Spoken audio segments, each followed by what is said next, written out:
Euh, on va commencer.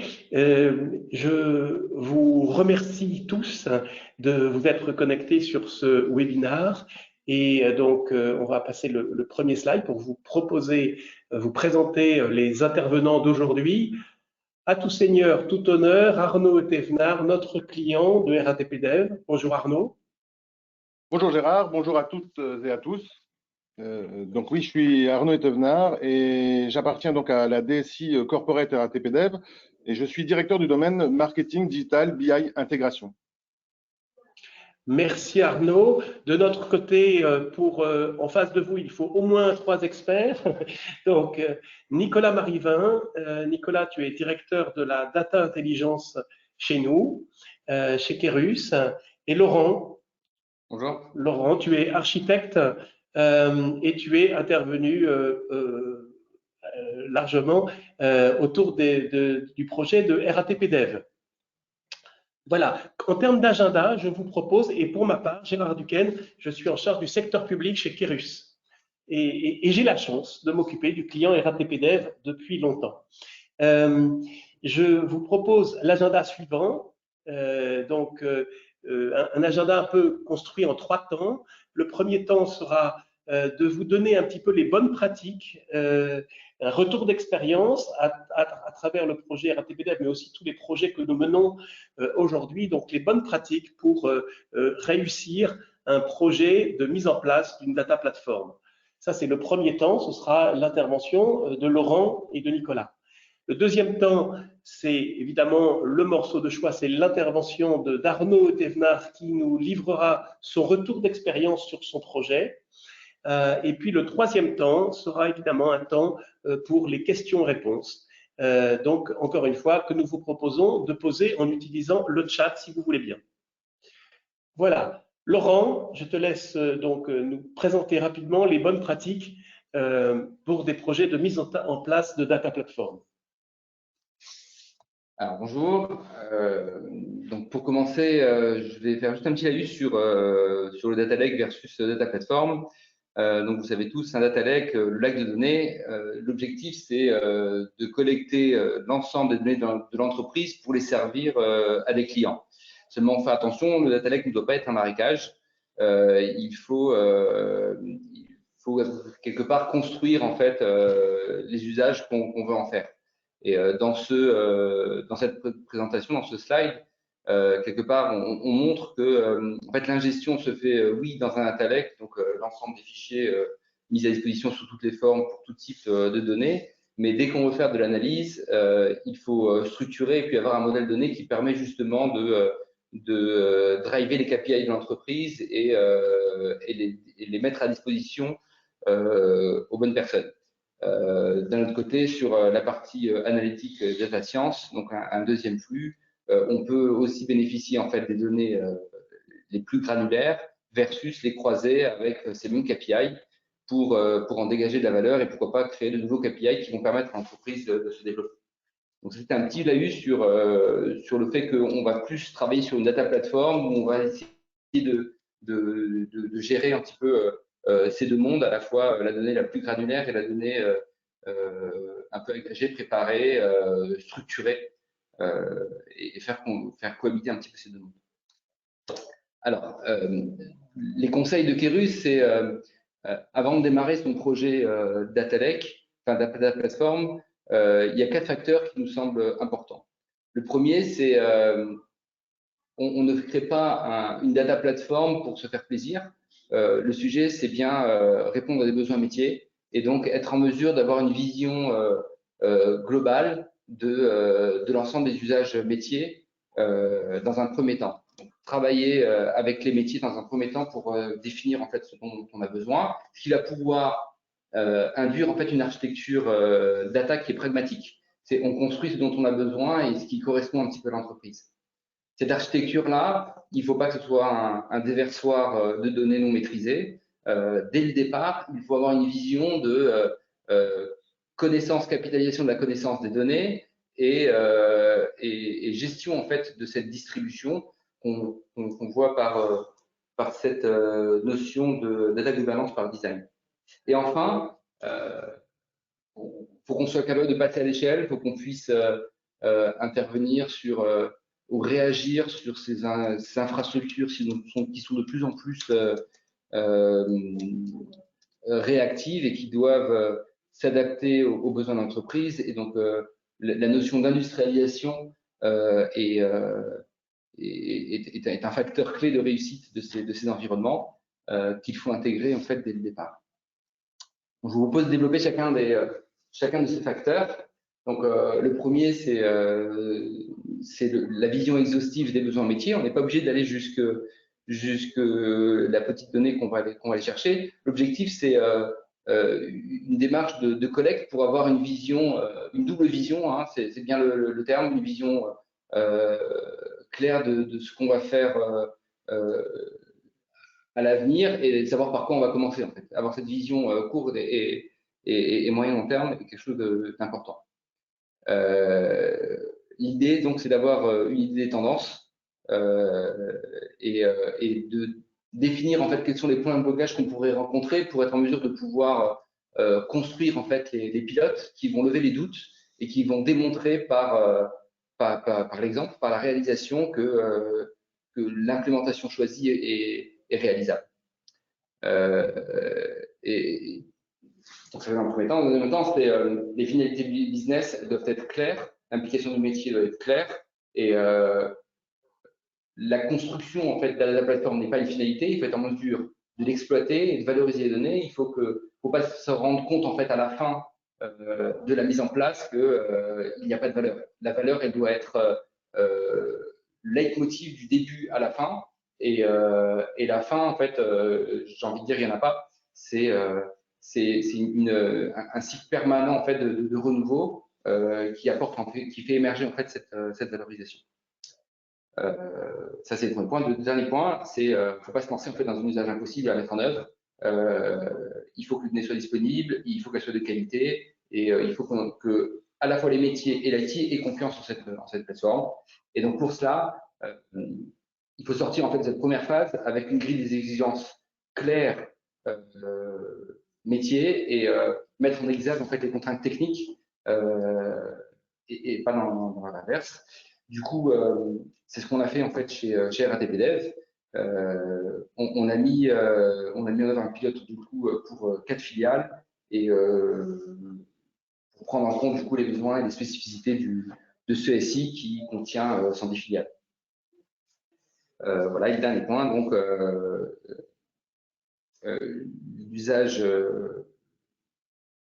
l'usage en fait, de la plateforme a pour but donc de connaître les clients et d'optimiser les flux et de contre la fraude. Ici, on a un exemple en fait de fiche de use case qui permet de définir qu'est-ce qu'on fait, quel est le périmètre, les prérequis, quel KPI on va récupérer et quelle valeur business avec les bénéfices attendus. Voilà. Et puis là, quand on a collecté l'ensemble des métiers, l'idée c'est d'être capable de définir quelque part une grille avec une matrice pour pouvoir choisir quel use case on met en place pour dégager en fait la valeur business au plus tôt.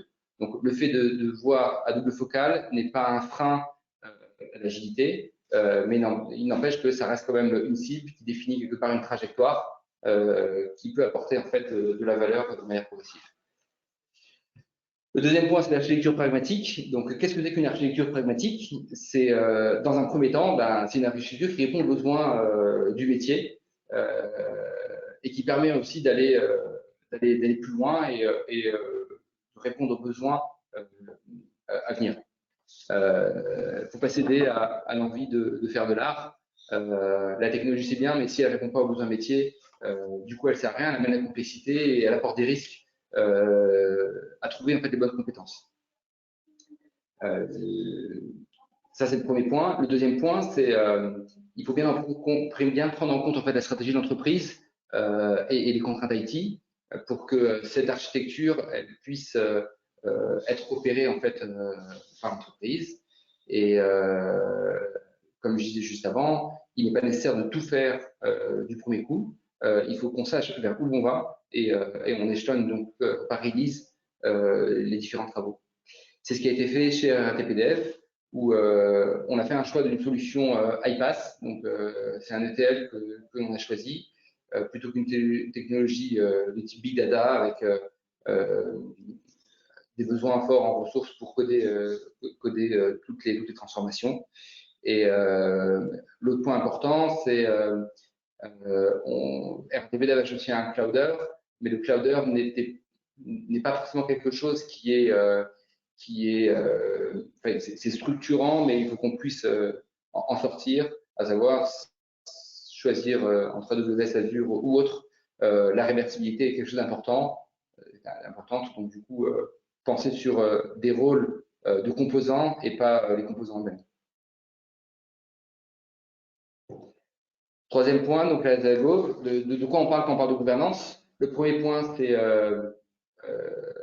apprendre quelles données on va récupérer, on va collecter. Quand on parle de 110 filiales, les 110 filiales n'ont pas toutes les mêmes sources, n'ont pas tous les mêmes applicatifs. Par contre, la donnée métier est là, donc bien connaître ces données.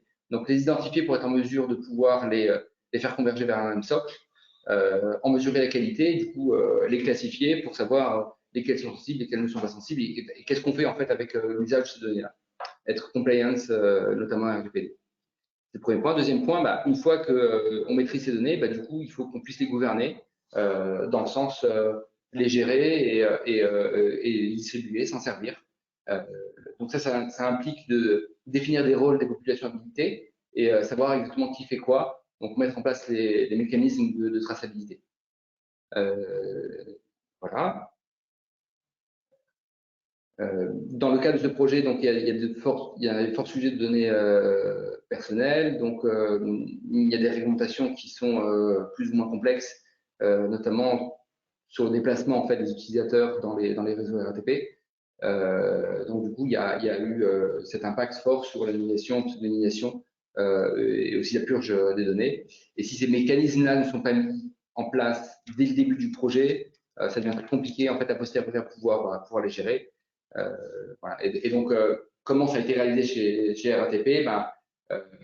L'idée, c'est d'avoir un référentiel dans lequel on va concentrer à la fois cette connaissance de données, cette gestion des données pour la faire converger vers un vrai modèle d'entreprise, vers un modèle d'entreprise unique, bien que les sources sont toutes différentes, pour pouvoir les réutiliser dans des applications diverses. Et enfin, porter les règles de gestion dans ce même socle. Le dernier point, le leitmotiv, c'est ce qui n'est pas automatisé et documenté n'existe pas. Si on veut pouvoir répéter les choses via du scripting, donc de manière automatique, ou en tout cas exécuter de manière répétable, il faut investir dans l'industrialisation et le scripting. Donc, ça c'est un facteur qui est obligatoire pour faire en fait de l'agile sur une infrastructure. Donc voilà, c'est ce qui a été mis en place chez RATP Dev. Donc on a prôné en fait les équipes d'Arnaud pour qu'il y ait un DataOps dès le début en fait de la démarche. C'est quelque chose qui a été entendu et bien que paraissant comme un coût, ce coût-là en fait s'est transformé en un vrai investissement qui dès le début, dès la phase pilote et jusqu'à l'industrialisation, Arnaud pourra en témoigner, on obtient un vrai retour sur investissement à avoir industrialisé cette démarche. Enfin, en conclusion, si on avait un mot à dire sur la mise en place en fait, d'une data platform, le premier sujet, c'est qu'il faut absolument mettre en place du bon sens. C'est du bon sens qui impose donc cette prise de hauteur. Cette prise de hauteur va nécessiter un cadrage qui est d'abord fonctionnel et puis ensuite technique, qui va permettre de dérouler les phases de delivery de manière sereine. Voilà. Très bien. Merci beaucoup, Laurent. Et donc, on vous propose de noter vos questions dans le chat à nouveau et de passer directement à la deuxième partie qui est le témoignage d'Arnaud Thévenard. Arnaud, vous nous faites l'amabilité de venir présenter aujourd'hui votre retour d'expérience. Vous appartenez à la société RATP Dev. RATP, tout le monde connaît, on ne présente plus. En revanche, RATP Dev, tout le monde ne connaît peut-être pas. Et pourtant, cette société a fait une croissance extraordinaire, une sorte de décollage vertical que vous voyez sur le transparent qui est là. Et donc, je vous laisse peut-être nous expliquer ce que c'est que RATP Dev et ce qui a fait son succès. Donc, oui, effectivement, Gérard, RATP Dev, ce sont deux mots. RATP, donc effectivement, je pense que tout le monde autour de la table connaît RATP au niveau des transports parisiens. Et Dev a été créé développement en 2002 pour, avec un accord, bien entendu, au niveau du gouvernement, au niveau de la maison mère, pour répondre à l'ouverture programmée à la concurrence qui aura lieu notamment sur Paris en 2025.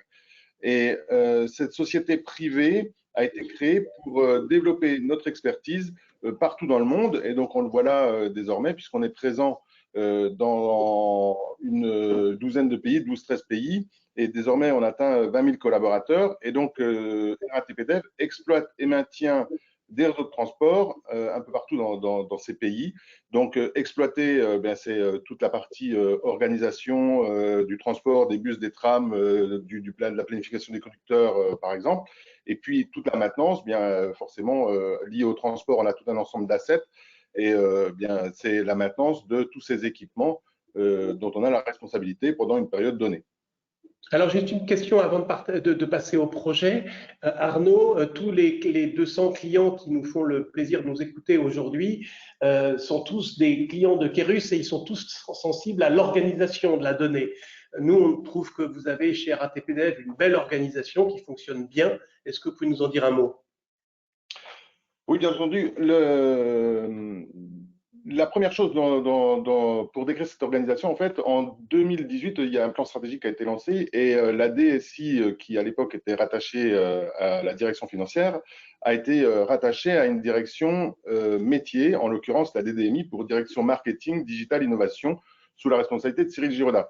Et au sein de cette direction, on a retrouvé la DSI et au sein de la DSI même, mon département s'occupant de la data, plutôt la data ingénierie, donc la data technique. Eh bien, dans cette même direction métier a été également créée une entité data qui, elle, regroupe l'ensemble des métiers de la data fonctionnels, on va dire data scientist, voilà. Et donc, du coup, on se trouve au sein d'une même direction métier avec une entité data technique et une entité data fonctionnelle, métier, qui coopèrent sur les différents projets qu'on adresse. Voilà, formidable. Alors maintenant, donc cette donnée transverse, animée en transverse, est-ce que vous pouvez nous dire un mot des usages métiers que vous servez? Oui, alors, comme le disait tout à l'heure Laurent, là, ce qui nous a motivés dans notre projet, c'est qu'on a fait le constat qu'on avait pas mal d'applications métiers qui, de par nos usages, hein, notamment des usages un peu classiques comme la partie CRM, donc ça, c'est des choses qu'on retrouve dans beaucoup d'entreprises. Après, on a également développé une application qui s'appelle CTO, c'est une startup qu'on a incubée au sein des RATP Dev.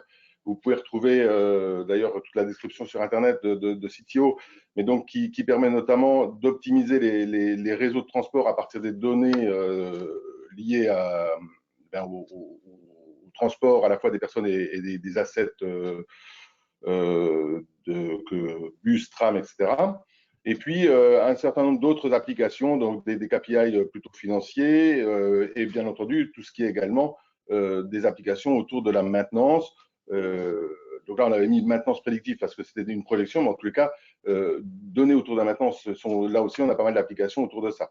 Donc, on avait un ensemble d'applications qu'on souhaitait déployer au sein de nos différentes filiales pour améliorer la qualité de service rendu au sein de chacune de ces filiales. Alors justement, Arnaud, qu'est-ce qui vous a donné l'idée qu'est-ce qui vous a fait penser que pour mieux servir tous ces usages métiers, il faudrait mieux changer d'architecture pour être plus efficace? Bien, en fait, ce schéma-là, il va parler à tout le monde. C'est l'image du plat de spaghetti. on retrouve en orange nos différentes applications métiers et qui globalement consomment peu ou prou les mêmes données système source dans les différentes filiales, même s'il peut y avoir des petits écarts au niveau des versions. Néanmoins, le constat qu'on a fait à ce moment-là, c'est que chaque fois qu'on déployait une de nos applications métiers dans une filiale, eh bien, on recablait intégralement tous les systèmes sources pour alimenter cette application métier. Résultat des courses, ben, c'est une multiplication des coûts, à la fois en mise en œuvre, mais également en maintenance, parce que vous imaginez bien que pour maintenir un système avec autant de croisements, c'est un effort journalier, quoi. Du coup, on est passé de ce modèle-ci à un modèle du coup, sur lequel on a nourri beaucoup d'ambition. Donc, avec ce qu'on a appelé le Data Lake Group en centrale. Alors, je vous propose de regarder ça plutôt sous forme de demi-interface. Clairement, toutes les demi-interfaces qui sortent du Data Lake et qui vont vers les applications, eh bien, l'ambition qu'on nourrissait dans ce schéma d'implémentation, c'est qu'une fois qu'on allait avoir structuré notre Data Lake avec un modèle de données adapté, par exemple, à CTO, eh bien, une fois après, on a développé une seule fois le flux vers CTO. On le fait pour la première filiale. Dès la deuxième filiale, ce flux est réutilisé à l'identique, puisque les données stockées en base d'une filiale ou d'une autre sont structurées de la même façon.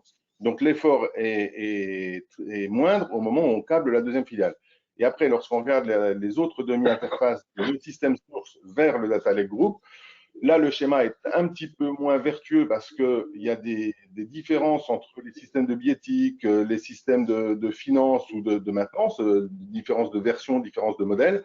Néanmoins, compte tenu du nombre de filiales qui nous constituent, eh bien, on retrouve toujours des sources similaires. Et à partir de là, on a là aussi des gains d'échelle, puisque une fois qu'on a analysé les données, la manière dont les données sont structurées au niveau de la source et qu'on les a transformées pour les intégrer au niveau du Data Lake, ben, rebelote, la fois d'après, lorsqu'on tombe sur le même système source, l'effort de transformation est quasi nul, puisqu'on l'a déjà pensé. Mais alors Arnaud, donc là on voit bien la vision qui était la vôtre quand vous avez lancé ce projet de Data Lake Group. Pour autant, un projet comme ça, c'est pas facile à réaliser. Donc, par quel bout avez-vous pris les choses? Et d'abord, comment avez-vous sélectionné, choisi votre architecture que j'affiche ici? Bien, Quels critères? pardon? Sur quels critères, je voulais dire? Ah oui. Comment vous avez choisi ces éléments et au vu de quoi? De quels critères? D'abord, et d'ailleurs, les gens autour de la table peuvent se douter que si jamais on fait le témoignage aujourd'hui et qu'on le fait avec vous, Kérus, c'est qu'à un moment donné, on a eu un accompagnement de Kérus. Donc, et il se trouve que vous nous avez accompagnés dans cette phase de cadrage et bien les différents points que citait tout à l'heure Laurent, qui étaient à prendre en compte dans la construction d'un data lake ou d'une plateforme data dans les règles de l'art, vous les avez déclinés avec nous, notamment sur la vision métier, l'architecture pragmatique, la gouvernance de la donnée dès le démarrage, ainsi que l'industrialisation by design. Nous, les points aussi qu'on mettait en avant, c'était on voulait quelque chose de performant, quelque chose de mutualisable, une solution sécurisée, une solution conforme au sens conformité RGPD. Il était clairement et c'est de toute façon la démarche était là au niveau de la RGPD. Il fallait que by design on soit compliant au niveau de la RGPD. Et enfin une solution également agile, puisque on a une vue à un instant T des données qu'on utilise pour des usages métiers, mais on sait que la data, il y en a toujours de plus en plus. Il y a des usages métiers qui apparaissent régulièrement, donc il nous fallait aussi cette agilité. Et donc, résultat des courses, les choix qu'on a fait dans la réflexion qu'on a eu avec vous et nous ont amené à ce qu'on voit là à l'écran. Donc, le choix d'un data lake qu'on héberge au niveau du cloud AWS, le data warehouse qu'on met en place sous Snowflake avec une exposition de Secure View Snowflake pour les usages métiers, donc View Marketing, SAE pour système d'aide à l'exploitation. Donc, ce sont les données issues notamment des assets de transport, ainsi que la vue billettique, par exemple. Et puis, pour récupérer ces données, les anonymiser, les stocker et ensuite les les transformer pour les mettre au format attendu par ces applications métiers, eh bien, nous avons fait le choix d'utiliser l'ETL Talend. Et d'ailleurs, juste pour la petite histoire, en fait, on a marqué ETL, mais désormais, on est également en train de l'utiliser sous sa forme ELT, donc ETL pour Extract, Transform, Load, mais également dans la partie ELT, donc on charge, puis on transforme. L'idée de ces transformations ou de ces choix venant du fait de pouvoir utiliser ou non la ressource Snowflake. Il est clair que si jamais on fait une transformation finale, c'est plutôt Snowflake qu'on va solliciter, alors que si on fait la transformation au démarrage, c'est plutôt la partie AWS, là où tourne Talend, qui est sollicité. Donc tout ça, cet équilibre-là, c'est des choses sur lesquelles on a travaillé. Et donc voilà les choix de solutions qu'on a effectués. Très bien. Et alors, donc, si maintenant on a bien compris la cible, on a bien compris comment vous avez fait, quel bilan faites-vous et quels sont les bénéfices que vous avez retirés de ce projet, très concrètement? Alors, très concrètement, je vais commencer par les choses positives. Alors, je n'ai pas mis les chiffres, mais je peux vous assurer que c'est vraiment ces X1, X2, X3 sont vraiment les projections que nous avions faites à l'époque des travaux avec vous sur la projection qu'on imaginait du coût de mise en œuvre une fois le socle déployé, le socle donc la structure de base. Et donc, la bonne surprise qu'on a eue, c'est que effectivement, d'un point de vue mutualisation des efforts et donc économie d'échelle, eh bien, dès la deuxième filiale, on s'est rendu compte qu'on avait un gain de 40% et à la troisième filiale à 70%. Et donc, dès la troisième filiale, on avait un gain d'échelle qui était supérieur à ce qu'on avait projeté avec vous, puisque globalement, on atterrissait 2 fois moins cher que ce qu'on avait imaginé au niveau X3, alors que X3, d'un point de vue prix en euros, était déjà inférieur clairement à X2. Donc, cette ambition de développer des traitements mutualisables, donc les fameuses demi-interfaces dont je parlais tout à l'heure, clairement, ce modèle, il est réel et il fonctionne aujourd'hui. Là où on a eu, disons, pas une surprise, mais en tous les cas, le prix a augmenté dans le socle de mise en œuvre. En fait, on a fait x2 sur la partie plutôt mise en place du socle. En fait, il s'est trouvé que l'ensemble des technologies utilisées, la mise au point, et puis penser ce modèle justement parce qu'il fallait intégrer finalement les différentes exigences qu'on avait quand je parlais de performance, quand on parlait de gouvernance de la data, quand on parle d'industrialisation, quand on parle de compliance, de respect de la GDPR, eh bien tout ça, on l'a inclus au niveau du socle et forcément, en tous les cas, la conséquence, c'est que cette partie-là nous a coûté plus cher. Néanmoins, ce socle, désormais, il est robuste, il est conforme à tous ces aspects-là et il nous permet de délivrer les usages, pour le coup, cette fois-ci, avec des gains d'échelle. Alors, si on élargit un petit peu, merci pour ce retour très concret, si on élargit un petit peu maintenant la big picture, comme disent nos amis anglais, qu'est-ce qui aujourd'hui vous a fait réussir ce projet? Je pense que le premier point, clairement, c'est cette fusion, cette osmose, alors j'allais même dire cette coopération, j'insiste sur le mot coopération, parce que c'était dans la construction d'une harmonie, on va dire, au niveau des équipes, entre la DSI et les équipes data, donc vraiment métier et technique, ensemble, avec une même volonté de délivrer une solution de qualité. Et donc, cette efficacité, c'était une nouveauté de regrouper, pour nous, de regrouper tout le monde sur un plateau. Il y avait même des interrogations sur est-ce que c'était la bonne démarche ou non. Et force est de constater que clairement, ça a contribué à ce succès. Le deuxième point, c'est cette approche agile. Chose assez incroyable, et pourtant je vous assure que c'est vrai. On a démarré en juin 2019, pardon. En juin 2019, on démarre ce projet Data Lake. On n'est pas passé par un POC, on n'a fait aucun test avant, on avait fait effectivement cette étude aboutie avec vous. On est parti sur une conviction et on s'est lancé, mais directement sur des vraies données, une vraie filiale, la mise en place d'un vrai socle. Et en octobre 2019, donc démarrant en juin, début octobre, on avait mis le socle en place et début novembre, la première filiale valencienne voyait ces flux de données intégrés au sein du Data Lake.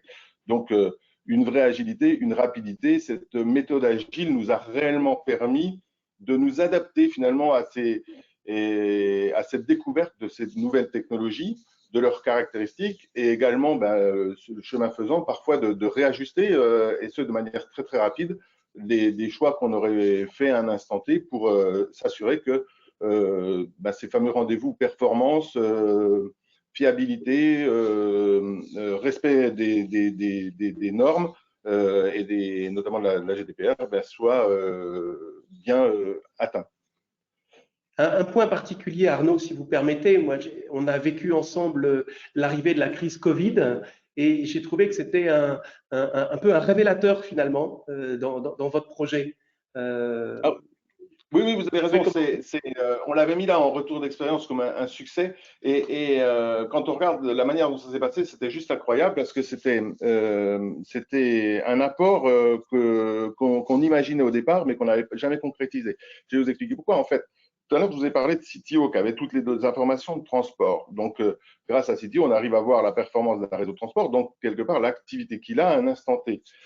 Lorsque la crise Covid est arrivée, on s'est dit, mon Dieu, mais quel est l'impact sur notre activité? Comment estimer cet impact à l'instant T? Comment on va faire pour voir que l'activité reprend ou pas, les incidences sur notre modèle économique, etc.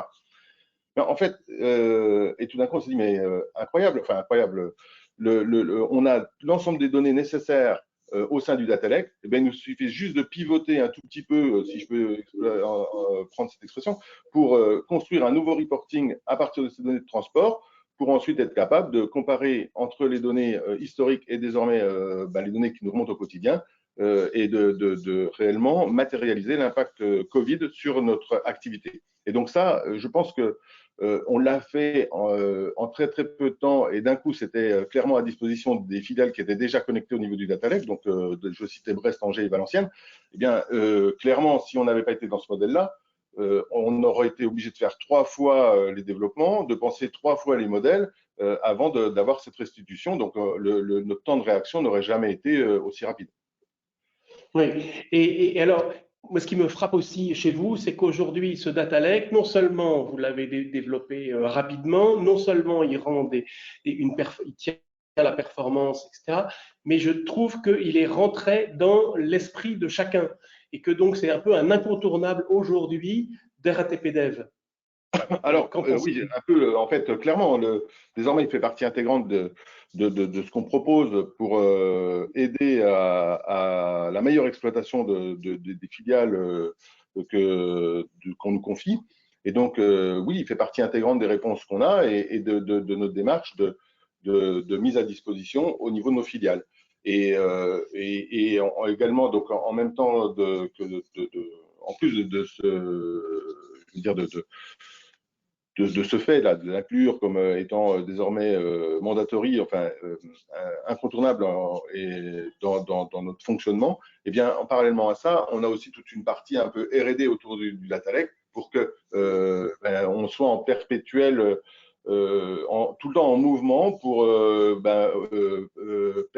mieux performer, que ça nous coûte moins cher parce que toute la partie cloud bougeant beaucoup, on se remet régulièrement en question, d'essayer de nouveaux aussi concepts pour être en capacité d'adresser de futurs besoins demain.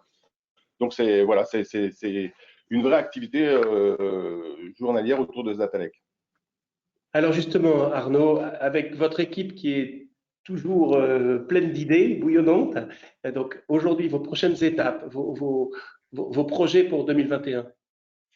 Alors, du coup, je rebondis sur un point avant de répondre à votre question, Gérard, si vous me permettez, c'est qu'on parle de l'équipe et je crois que je n'ai pas cité la taille, mais en fait, on a réalisé l'ensemble de ces travaux. Donc, je dis qu'on avait démarré en juin 2019 et donc depuis 2019, on a alimenté 3 filiales, on en est même à 11 filiales connectées en tout aujourd'hui.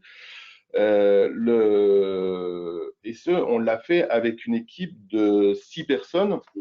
Donc, effectivement, on a un DevOps, effectivement, on a un expert Snowflake, et puis ensuite, on tourne avec 3 développeurs ETL Talent, plus la partie, bien sûr, métier et management de projet. Mais donc, voilà, ça fait 6-7 personnes temps plein pour délivrer ça. Je pense que c'était aussi à souligner parce que ça relativise la taille de l'équipe pour délivrer un tel système. Et donc, pour répondre maintenant à votre question sur qu'est-ce qui nous arrive demain, eh bien, on va prendre 3 axes de développement. Un, de mettre en place le temps réel, puisque là, on était à une exception près d'un flux qui est rafraîchi tous les quarts d'heure. Le reste, on était à J+1. Or, on commence à entrevoir et on est toujours drivé par les usages avant d'implémenter quelque chose. Donc, quand on n'avait pas d'usage au niveau du temps réel, on ne l'avait pas implémenté. Là, désormais, on commence à avoir des usages qui nous arrivent avec des demandes métiers pour implémenter du temps réel. Donc, on va probablement en 2021, ça c'est plus que probable, implémenter le temps réel au niveau du data lake, en tous les cas de notre plateforme. On va également augmenter notre périmètre au niveau réponse aux enjeux business. Là, on était plutôt sur la partie marketing et l'alimentation de Cydio, donc plus sur la partie optimisation du réseau. Maintenant, on va augmenter sur la partie maintenance, sur la partie finance et probablement aussi sur la partie RH. Donc, on augmente le périmètre métier du data lake. Et enfin, bien entendu, de continuer à promouvoir et à déployer ce système auprès des différentes filiales qu'on a. Ok, formidable. J'en profite, moi, pour vous remercier, Arnaud, et remercier aussi, remercier votre équipe qui a un dynamisme et un enthousiasme et une écoute qui est absolument remarquable pendant tout le temps de ce projet.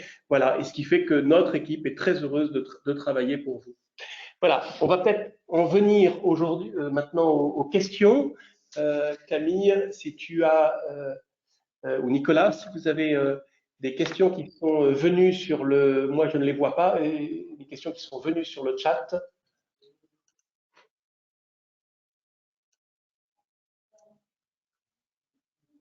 Je te laisse prendre la parole, Nicolas.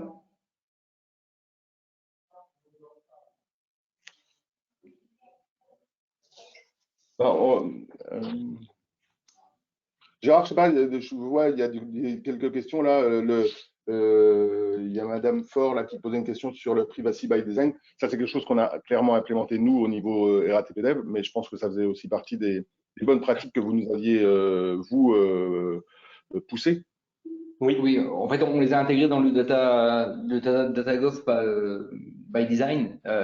Plus que le Privacy by Design, c'est rentrer en maîtrise complète de ces données, savoir à qui on les distribue, avoir une connaissance et une gestion en fait de ces données. Donc, le Privacy by Design, en fait, on l'a décrit, on l'a décrit en fait dans le DataGov. Je pense que ça répond en fait à la question. Je crois qu'il y avait une question sur…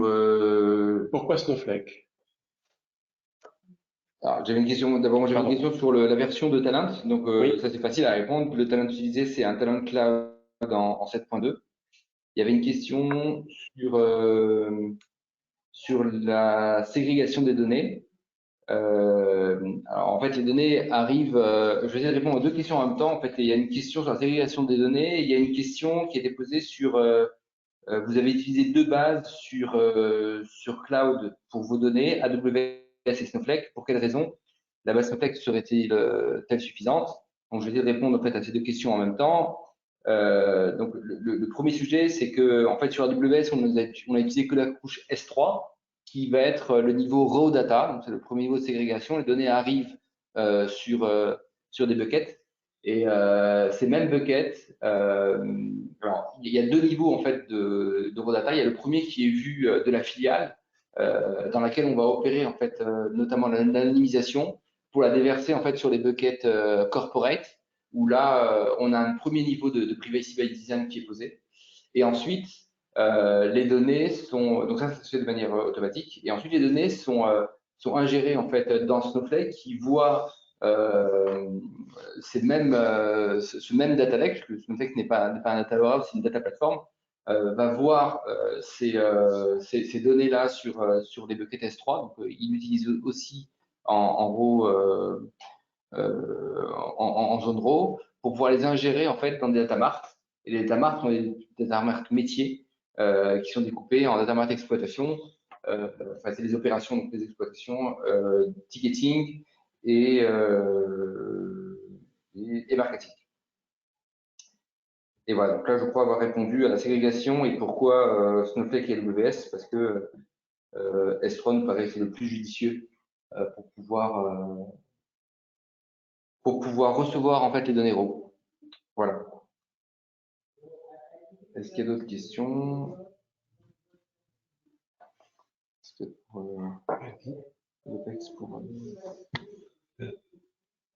Si, oui, il y a. Alors, il y a une question, je pense qu'elle est peut-être pour vous, Arnaud. Comment évaluer les coûts d'OPEX des outils, et notamment Snowflake, et est-ce qu'elles sont prédictibles? Je peux répondre sur la première partie où en fait on a fait une simulation de ce que ça allait vous coûter, puisque sur Snowflake on prévoit en fait un usage et c'est ça que vous achetez à l'avance. Et en fait je crois que vous avez répondu tout à l'heure à cette question, Arnaud, où vous avez dit que dans les cas des usages sur les premiers exercices vous étiez un peu en dépassement, sur la deuxième filiale intégrée vous avez déjà fait des bénéfices et puis vous avez fait largement mieux à la troisième filiale intégrée où vous étiez en deçà des prévisions. C'est bien ça? Oui, après, sur la partie Snowflake en tant que telle, est-ce que c'est prédictif? Oui, parfaitement. Enfin, parfaitement. En tous les cas, il y a une aide pour projeter ça. Maintenant, c'est clairement dans la suite applicative qu'on a choisie le meilleur choix qu'on ait fait. Enfin, ici, on a la performance, on a le coût. Enfin, à partir du moment où on l'utilise comme c'est pensé pour être utilisé, à savoir qu'il ne faut pas le solliciter en permanence, mais que vous sollicitez à la demande, puis ensuite, et ça s'éteint jusqu'à la prochaine sollicitation. Et dans ce modèle-là, clairement, ce que Snowflake nous avait annoncé est parfaitement réalisé et on est très content du modèle économique qu'on a avec l'usage de cette solution. Et en plus, ça nous permet également, et effectivement de par Snowflake, mais là c'est moins dans les coûts, de répondre à ces vues sécurisées là qu'on expose. Et donc, oui, Snowflake est un très bon choix et donc permet également, grâce aux calculatrices là, qui donnent sur la prévision d'utilisation, d'avoir cette projection au niveau OPEX de fonctionnement. Okay. D'autres questions? Et d'ailleurs, de façon plus générale, hein, en fait, d'un point de vue OPEX, vous maîtrisez parfaitement dans les trois solutions qu'on a. AWS, une fois que vous avez arrêté les composants que vous utilisez au niveau AWS, soit vous utilisez leur calculatrice pour faire cette projection, mais globalement, là aussi, on arrive bien à projeter le coût récurrent qu'il va y avoir au niveau AWS. Snowflake, je viens d'en parler. Et puis le dernier, c'est Talend. Talend, c'est une redevance par licence associée. Là aussi, donc d'un point de vue coût de run, tout est clairement identifiable très en amont. Après, Arnaud, il y a une question qui était, vous êtes allé dans le cloud, là où à un moment où d'autres hésitaient encore. Quel bilan faites-vous sur le sujet de la sécurité, qui est toujours un chiffon rouge très, très agité? À partir du moment où on l'a pensé dès le départ, ensuite, cloud ou on-prem, globalement, on est en capacité d'avoir quelque chose d'extrêmement sécurisé. Donc, après, nous, on n'a pas, à partir du moment où on l'a pensé dès le départ, le cloud peut offrir les mêmes caractéristiques, voire supérieures d'un point de vue, en dehors de la sécurité, mais plus sur la partie résilience que la partie on-prem. Voilà, donc non, nous, c'était un choix quelque part, j'allais presque dire contraint, mais en tous les cas, un choix d'entreprise, parce que la DSI, au niveau du groupe, on est une trentaine de personnes. Donc, à un moment donné, tout ce qui peut contribuer à nous faciliter l'exploitation des solutions, ce sont des choix qu'on effectue. Auquel cas, on est plutôt parti sur cette partie cloud et en l'occurrence AWS. Parfait. Encore une ou deux questions, si Laurent, tu envoies une? Oui, alors il y a une question qui est pourquoi avoir choisi d'anonymiser vos données avant la gestion? N'est-ce pas limitant pour les UC par derrière, par exemple CRM? Alors je peux répondre, vous pouvez répondre Arnaud comme vous voulez. De toute façon, de par la GDPR, on a cette obligation d'anonymisation. Ensuite, vis-à-vis de nos clients abonnés, on doit respecter cette partie pseudonymisation plus que anonymisation, mais en tous les cas, de telle sorte qu'on ne puisse pas les identifier de manière individuelle. Après, on a pour les usages CRM au niveau marketing, on a travaillé dans le respect de la GDPR à implémenter des règles qui garantissent que à chaque moment, aucun de nos segments ne contient moins de 15 ou 20 personnes de profils similaires. Donc, normalement, on estime qu'à 20 personnes, on ne remonte pas à l'individu en tant que tel. Et donc, ces règles-là qu'on a implémentées permettent quand même d'avoir des segments, de distinguer des caractéristiques et donc au marketing de travailler sur ces usages. Tout en étant respectueux de la GDPR. Voilà, et en plus, vous ne conservez pas les données de plus de 24 heures? C'est même moins que ça, oui. Sur les données de validation, oui, il y a une obligation à moins de 24 heures. Voilà, c'est la loi qui nous oblige à faire ça. Donc, on le fait dès le démarrage, en fait. Donc, les RGPD bien souvent, même les billeticiens anonymisent ça, d'ailleurs. Donc, on n'a même pas, on reçoit déjà des données qui sont qui sont anonymisées, sur lesquelles on ne peut pas remonter aux clients. Donc, on est plutôt sur des données d'usage plus que sur des données d'identification. Très bien, je crois qu'il va falloir qu'on tienne le timing. On a dépassé les 45 minutes tout juste. Donc, sauf s'il y a une protestation forte pour une question urgente quelque part. Bien sûr, on vous propose de revenir vers Kerus pour toute question qui n'aurait pas été traitée. Et nous sommes tous à votre disposition. Et encore une fois, je voudrais remercier non seulement Arnaud Thévenard, mais toute son équipe de RATP-Dev pour cette coopération, pour ce webinar qui est bien à l'image de toute la collaboration qu'on a avec ce client depuis quelques années. Voilà. Merci à vous. Merci beaucoup à tous. Bonne journée. Au revoir.